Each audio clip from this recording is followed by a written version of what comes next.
ଶ୍ରୀମଦ୍ଭାଗବତ ଦଶମ ସ୍କନ୍ଦ ଗୋପଲୀଳା ପ୍ରଥମ ଅଧ୍ୟାୟ ଶ୍ରୀକୃଷ୍ଣ ଜନ୍ମ।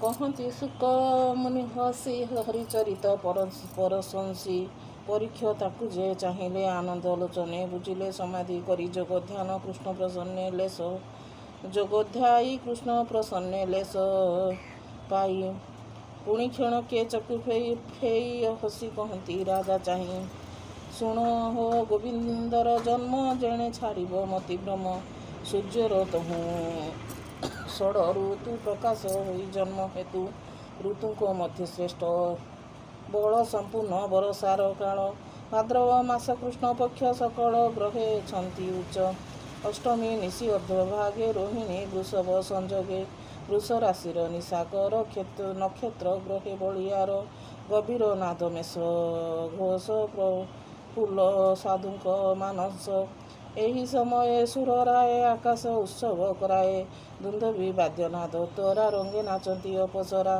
ଦେବେ କରନ୍ତି ପୁଷ୍ପବୃଷ୍ଟି ଖଣ୍ଡିବେ ଗୋବିନ୍ଦ ରିଷ୍ଟି ଇନ୍ଦ୍ର ପବନ ହକାରି ବୋଲାଓ ଯାଉ ମଧୁପରି ତୋହର ଗନ୍ଧ ଗୁଣ ଘେନି ଆନନ୍ଦେ ରହିବୁ ମେଦିନୀ କଂସର ବନ୍ଦୀ ଘରେ ଯାଇ ରହିବୁ ମଳୟ ପୁରାଇ ଦିଗେ ଦିଶନ୍ତୁ ପରିମଳ ବହିବୁ ସୁଗନ୍ଧ ଶୀତଳ ପବନ ଗଲା ମଧୁପୁରେ ବହେ ଅମିୟ ରସଭରେ ନିର୍ମଳ ଦିଶିଲା ଗଗନ ମହିମଣ୍ଡଳେ ବିଦ୍ୟମାନ ଗ୍ରାମ ପାଟଣାପୁର ଦେଶେ ମଙ୍ଗଳ ନାଦ ଗୀତ ଘୋଷେ ନଦୀଏ ଉଛଳିଲେ ଜଳେ ପକ୍ଷିଏ ନାଦ ବୃକ୍ଷ ଡାଳେ ସ୍ତବକ ବୃକ୍ଷ ବନେ ଫୁଟି ଗନ୍ଧ ପ୍ରସରଇ ପ୍ରକଟି ବିପ୍ରେ ମଙ୍ଗଳ ବେଦ ନାଦ ନଳେ ଯେମ କ୍ଷେପନ୍ତି ସମିଧ ଆନନ୍ଦ ହୋଇଛନ୍ତି ମହି କୃଷ୍ଣ ଜନ୍ମିଲେ ଦେହ ବହି ପୀଡ଼ଇ ଦେବକୀ ଉଦର ସ୍ୱାମୀ କି କହଇ ଉତ୍ତର ଘଟାତ ଚିନ୍ତ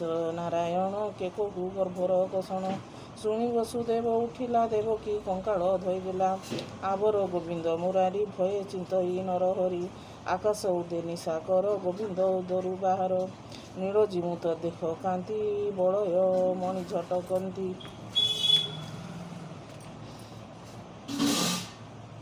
ପିତ ବସନ କଟି ଶୋଏ ରୂପ କୋଟିଏ କାମ ମୋହେ କଟି ମେଖଡ଼ା ସୁନା ସୁତା ହୃଦରେ ପଦକ ପଇତା କିରତି କୁଣ୍ଡଳ କଙ୍କଣ ପାଦେ ନୁପୁର ଋଣ ଝୁଣ ଦିଶଇ ଶଙ୍ଖ ଚକ୍ର ତେଜ ମକତ ସ୍ତମ୍ଭ ଚତୁର୍ଭୁଜ ଗଦା କମଳ ଶଙ୍ଖ ଚକ୍ର ଅଧର ଅଷ୍ଟରଙ୍ଗ ନେତ୍ର ଶ୍ରୀବତ୍ସ ଚିହ୍ନ ହୃଦୟ ଶୋଏ ରତ୍ନ ପାଦୁକା ବେନି ପାଏ ଅପୂର୍ବ ରୂପେ ଯୋଗେଶ୍ୱର ଦେବ ମାନବେ ଅଗୋଚର ଦେବକୀ ପ୍ରସବୀଣ ସୁତ ଶ୍ରମେ ହୋଇଲା ମୂରଛିତ ପଛେ ସେ ବସୁଦେବ ଥିଲା କୃଷ୍ଣ ରୂପକୁ ଅନାଇଲା ଧୀରେ ଚାହିଁଲା ବସୁଦେବ ଦେଖିଲା ଅନାଦି ମାଧବ କ୍ଷଣେ ରହିଲା ସ୍ଥିର ହୋଇ କୃଷ୍ଣଙ୍କୁ ଦେଖି ବିଚାରଇ ପୁଣି ହରିଲେ ହରି ଜ୍ଞାନ ଚକିତେ ବିଚାରଇ ମନ ଧ୍ୟାନରେ ଗଙ୍ଗା ସ୍ନାନ କଲା ଆୟୁଧ ଧେନୁ ଉତ୍ସର୍ଗିଲା ଏ ପୁତ୍ର କଂସ ନ ମାରିଲେ ଦେବ ଇ ଅଳଙ୍କାର ତୁଲେ ଏ ପୁତ୍ର ନ ମଲେ ମୋହର ପୂଜିବି ପ୍ରଭୁଙ୍କ ପୟର ଚାହିଁଲା ଗୋବିନ୍ଦ ବଦନ ପୁଣି ପାଇଲା ଦିବ୍ୟ ଜ୍ଞାନ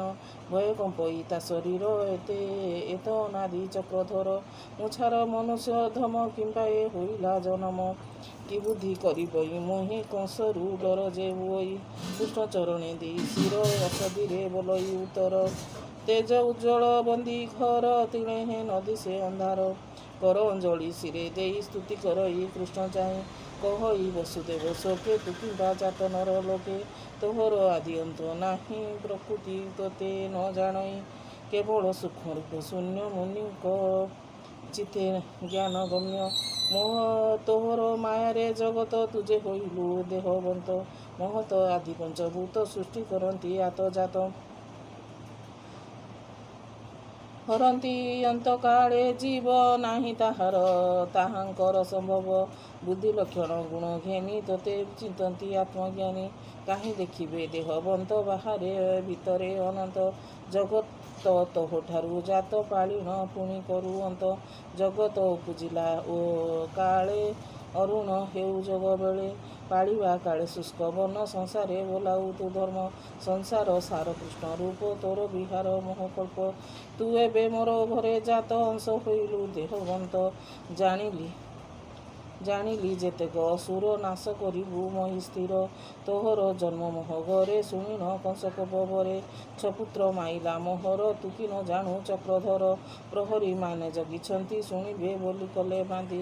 କଂସକୁ କହିବେ ତୁରିତେ ନ ଆସି ମାରିବଟି ତୋତେ। ସେ ଆସି ମାରିବଟି ତୋତେ। ତୋତେ ହିଁ ତୁଇ ରକ୍ଷା କର ମୁଛାର ମନୁଷ୍ୟ ମାତର। ଏମନ୍ତ ଗଡ଼ ଘାଲି ଶୋଇ କମ୍ପଇ କୃଷ୍ଣ ମୁଖ ଚାହିଁ। ଶୀତଳ ପବନ ବହଇ ଦେବକୀ ପାଇଲା ଶୀତଳ ବହଇ ପବନ ଦେବକୀ ପାଇଲା ଚେତନ। ଚକ୍ଷୁ ଫେଡ଼ିନ ଚାହିଁ ଧୀରେ ଯେନେ ଉଦୟ ନିଶାକର।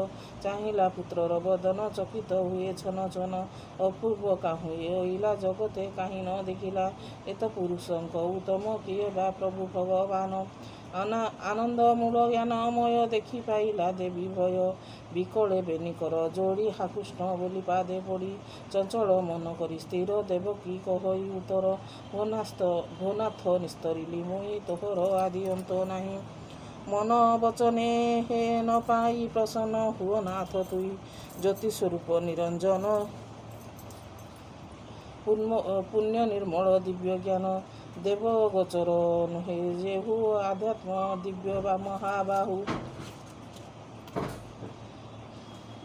ପ୍ରଳୟ କାଳେ ମହି ନାଶେ ସକଳ ଲୁଚନ୍ତି ଆକାଶେ। ମନର ମୂଳେ ବଞ୍ଚ ମନ ତୋହର ଦେହେ ହୁଅନ୍ତି ଲୀନ। ରବି ସଂସ୍ରାଙ୍କ ନାହିଁ କେହି ତୁ ମାତ୍ର ରହୁ ଶେଷ ହୋଇ। ନିମିଷ ଆଦି ଯେହୁ କାଳ ତୋହର ଚକ୍ଷୁ ଅନ୍ତରାଳ। ଦେଖଇ ପ୍ରାଣୀକୁ ନିରତେ କରଇ କ୍ଷଣ କ୍ଷଣେ ଗ୍ରସ୍ତ। ଶରଣ ତୋର ପାଦ ଯେହୁ ସେ ମୃତ୍ୟୁ ପାଇବଟି କାହୁଁ। ବାହୁଡ଼ି ଯାଏ ଯେ ନିରାଶେ ଯେ ସେ ପ୍ରାଣୀ ରହେ ତାର ପାଶେ। ତୁ ଏବେ ରଖ ହରି ତୋତେ କଂସକୁ ନ ଯାଇ ପରତେ। ମୋର ଉଦରୁ ତୋର ଜାତ ଲୋକେ କରିବେ କାହୁଁ ସତ।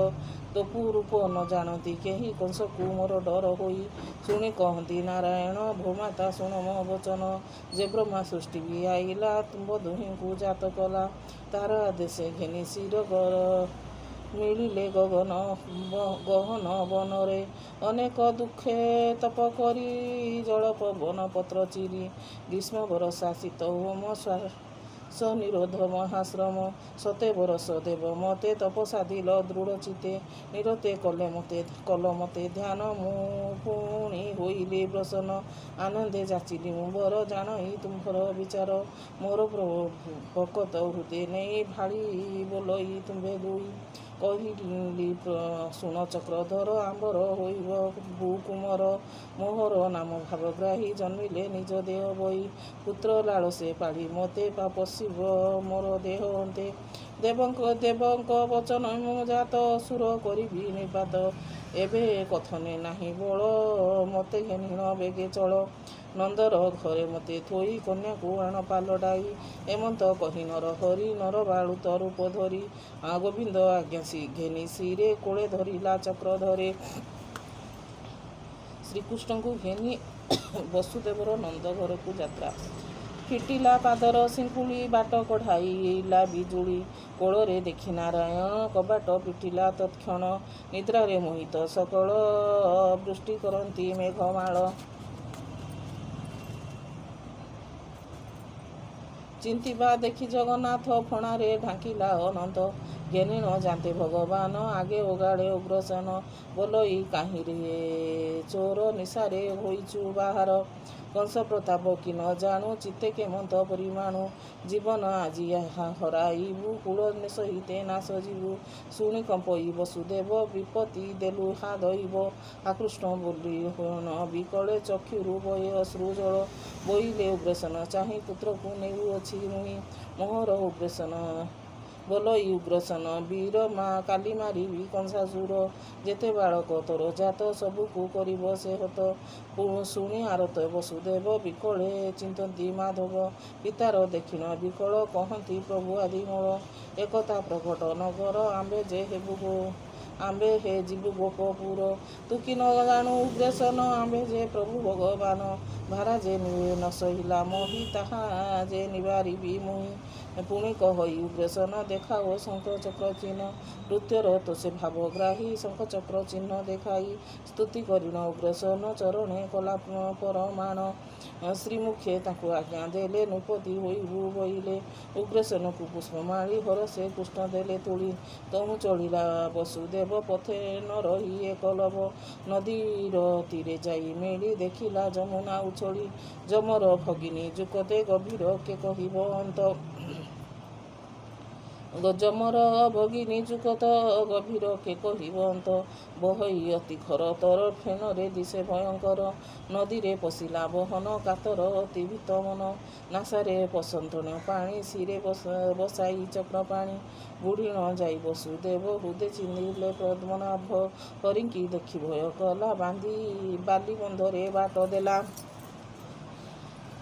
ଚଳିଲା ନଦୀ ପାର ହୋଇ କୃଷ୍ଣଙ୍କୁ ହୃଦୟରେ ଲଗାଇ ମିଳିଲା ଯାଇ ଗୋପପୁରେ ତକ୍ଷଣେ ନନ୍ଦର ମନ୍ଦିରେ ନିଦ୍ରା ମୋହିତ ସର୍ବଜନ ଭୟେ ଚାହିଁଲେ ଛନ ଛନ ଅମ୍ବିକା ହୋଇଛନ୍ତି ଜାତ ଜଗତ ନିଦ୍ରାରେ ମୋହିତ ଯଶୋଦା କୋଳେ କୃଷ୍ଣ ଥୋଇ କନ୍ୟା ଆଣିଲା ପାଲଟାଇ ମିଳିଲା ଦେବକୀ ତତ୍କ୍ଷଣେ ପଡ଼ିଲା କବାଟ ଲାଗିଲା ଚରଣେ ସାଙ୍କୋଳି ଦୁହିତା ଛାଡ଼ିଲା ବୋବାଳି ହରିଚରିତ ସୁଧାବାଣୀ ଶୁଣି ନିର୍ମଳ ହୁଅ ପ୍ରାଣୀ କୃଷ୍ଣର ଜନ୍ମରସ ସାର ଶୁଣି ସଂସାରୁ ହୁଅ ପାର ପରିକୃତକୁ କହେ ମୁନି ଗୀତେ ମୁଁ ବିରଚିଲିଆଣି ପୁରାଣ ଶ୍ରୀ ଭାଗବତ କହଇ ବିପ୍ର ଜଗନ୍ନାଥ ଇତି ଶ୍ରୀମଦ୍ଭାଗବତେ ମହାପୁରାଣେ ପରମହଂସ ସଂହିତାଏ ବୈୟାସିକା ଦଶମ ସ୍କନ୍ଧେ ଶ୍ରୀକୃଷ୍ଣ ଜନ୍ମ ଦର୍ଶନେ ନାମ ଚତୁର୍ଥୋଧ୍ୟାୟ।